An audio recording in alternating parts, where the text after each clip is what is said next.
hard is it for you and your coaching staff personally to not pay attention to what's going on downstate, at least ancillarily during the season? Oh, we know what's going on down there. They know what's going on up here. Again, you live here. So it doesn't matter where you are in your season, you always have people coming up to you and, saying something. It's just kind of part of it. But we do a good job of staying focused on wherever we are. And that's why we've been so consistent. But this is one you really look forward to each and every year. And these guys all know each other. They're on the news, and it's pretty easy to kind of keep up with a team that's in your state.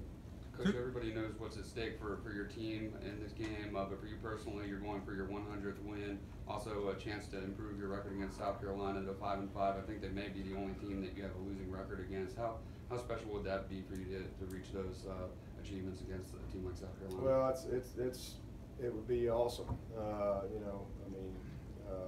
I remember my first win at Boston, and that was unbelievable. And never in a million years.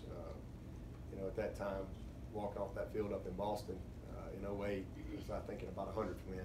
I was just thinking about 2. It's amazing, and it's a credit to all the great players we've had come through here, our staff, and it's been an awesome journey. It really has. We've had a lot of success, obviously, but we haven't done as good a job with that goal as we would have liked. And give them some credit too. There's been times where they were just better, and then there's been times where I thought we were pretty evenly matched, didn't play very well. So it's something that we know is important, and I just want to win the game. It's about winning the game, and this team having an opportunity to continue on. Because it's playoff football for us every week, every single week. And so it's not about me or 100th win or any of that stuff. I mean, that's all great. I just want to win the game. I don't care if it's the 4th win or the 104th win. I just want to win the game and keep moving forward. Through your time as an assistant and through the 5P and all that, how has your understanding and your emotions about this rivalry evolved or grown? Pretty much when I first got here. I had a good understanding of what a rivalry was all about coming from Alabama. I lived in Alabama for 33 years, so that's all I knew.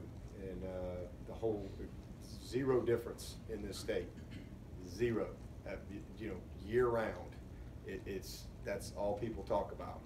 It's just different logos. But it's the same type of intensity, emotion, no pro sports in here in this state. So when I first got here, February of 03, and I went out on the road recruiting that first spring, I didn't have a clue. I didn't know anything about the state of South Carolina, and just, they put me down there in the PD, and I quickly figured it out, because everywhere I went, people were either really happy to see me, or they just kind of looked at me like I had, a big wart on my nose or something. I don't know. And I'm just saying, hey, I'm the guy from Clemson, So it didn't take me long to figure out that this rivalry is as intense as there is anywhere in the country. And again, I've got a pretty good perspective, having been a part coaching and playing in 13 Alabama-Auburn games. So I got a pretty good feel for the intensity, the emotion, the passion, the everything that comes with it, and there's no difference here. And so now this is my 15th Clemson, South Carolina game, and it's you live with it, and we all know that, and it's exciting. You got families that kind of split up for a few days, and they don't want to talk to each other. They don't want to watch the game together. You got a lot going on, but it's just great to be a part of games like this. Do you feel that this rivalry is underappreciated nationally? Definitely. I definitely think so. I think that's changed over the last, certainly over the last 8 or 9 years, that's changed from when I first came here. Just simply, I think, you know, Coach Spurrier and the run that he had, they had some great teams, man. I mean, they had some 10, 11 win teams. And this game came down, we had one year went down, I think we might have both been in the top 10. But that's been rare. I mean, it's just the fact. It's been rare in this rivalry game. It's been a game that's it's been meaningful. You can't have any more meaning to it for the people in this state, but it has been, I think, underappreciated outside of the state. Whereas the Alabama-Auburn game, there's been a lot of top, you know, ranking type matchups where you win the division or, you know, a chance to go play for the conference. We're in different conferences, so there's a little difference there. But I think a lot of that has changed over the last, you know, 9 years, because this game has, well, obviously where we've been as a program, the run that they went on and the implications that were involved. It's I think a game everybody pays attention to now, maybe more than they did 9 years ago. And I think that's great. You know, I really do. That means that we're doing some good things.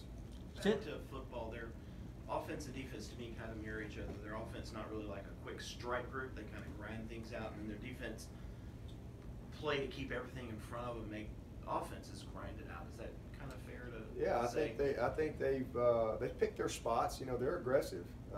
They'll get up and play some tight man-to-man. They're not afraid to do that.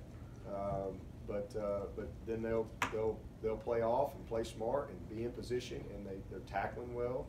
And again, I think a lot of it, if you watch it from the course of the season, has just been them kind of growing into who they are and developing some guys. They had a few guys early part of the year that they really needed to kind of develop a little bit, and now some of those guys are playing some really good football for them.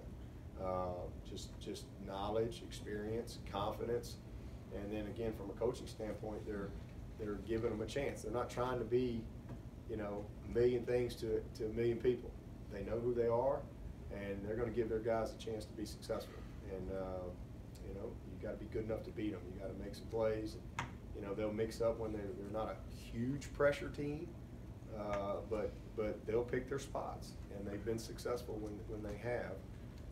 But offensively, they've had some quick strikes, but they've tried to take care of the football, create field position. Their defense, they've done a great job creating turnovers this year. They're one of the probably, I don't know where they are. They're probably top 15 or so in the country in turnovers, and that's really been a big plus for them. So they've done a nice job.